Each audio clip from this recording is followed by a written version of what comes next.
95% of the Olympic divers that dive 10 meter will just laugh at you when you ask them to jump off 20 meters.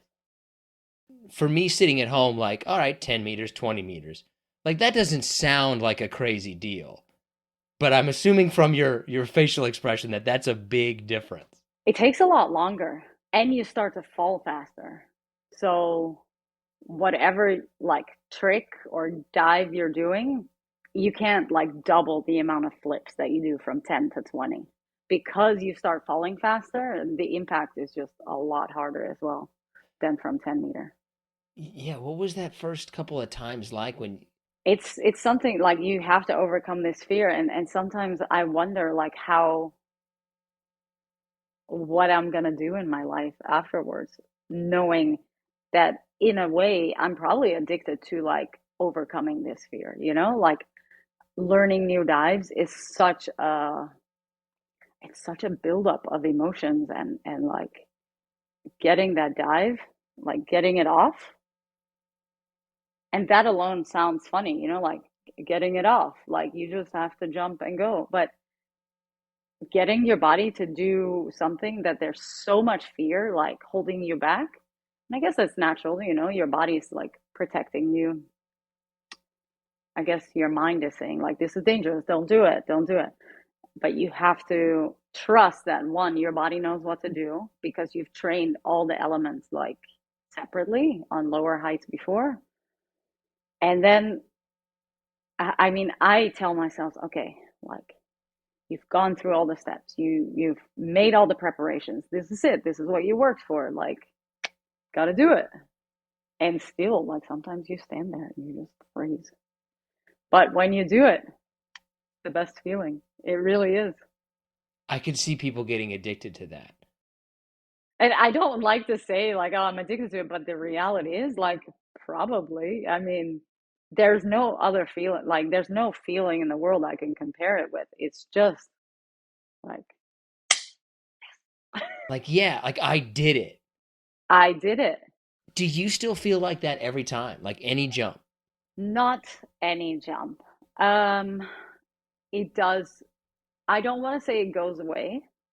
It's still the fear is there and you still have to be alert because and I think that's when accidents happen, you know, like if you lose that fear completely, if you just nonchalantly go up there and throw your dives, I think it's good to have like a little bit of fear, but it's nothing like that first time. Is it enough of an impact that you kind of have to limit like how many dives you're doing a day or a week or I try to do a maximum of 3 per training session, and that's actually a lot.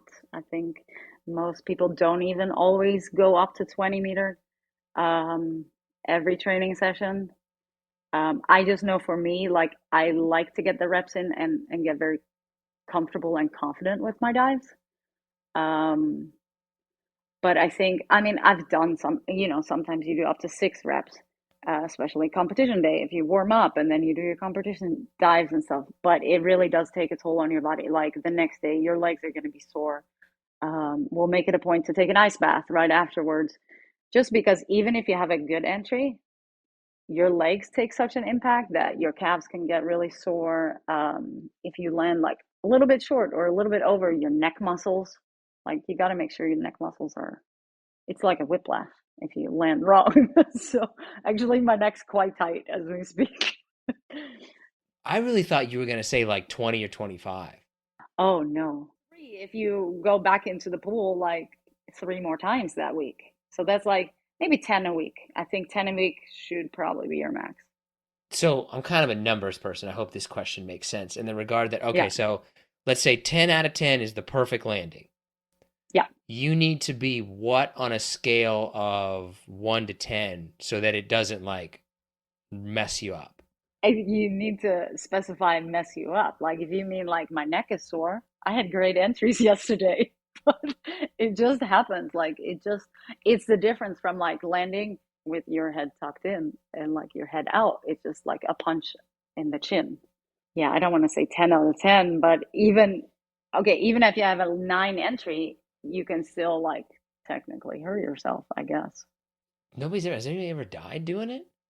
Not in the professional sense, but I'm sure it has happened off that height as well. Yeah.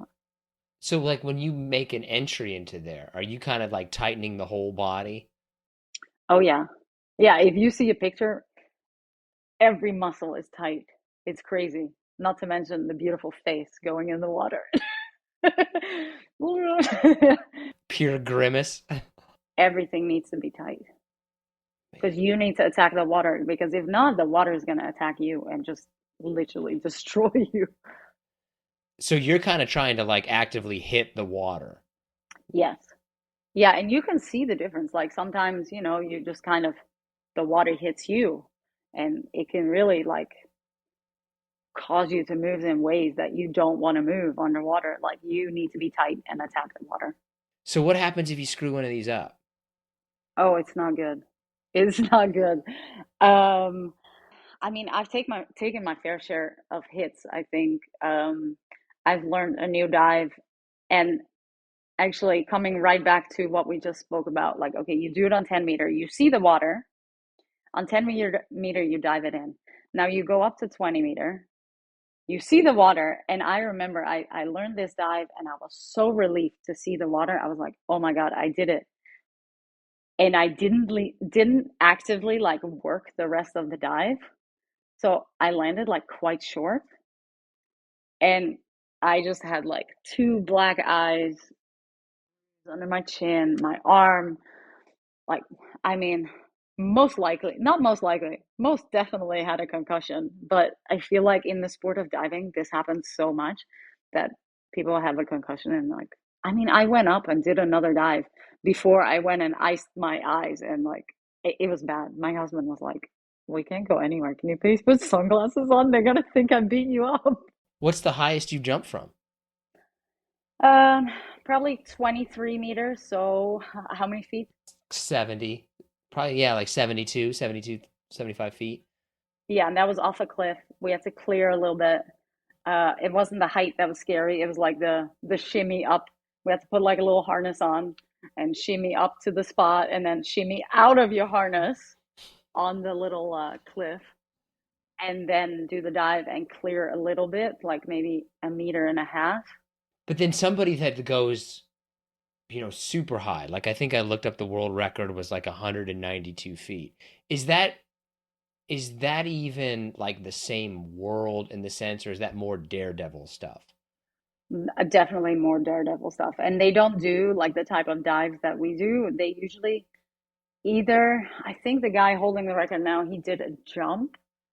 Um, or like a reverse flip or something like that. But that's definitely a whole nother round. That's not for me. I'm okay. I'm 20 meters.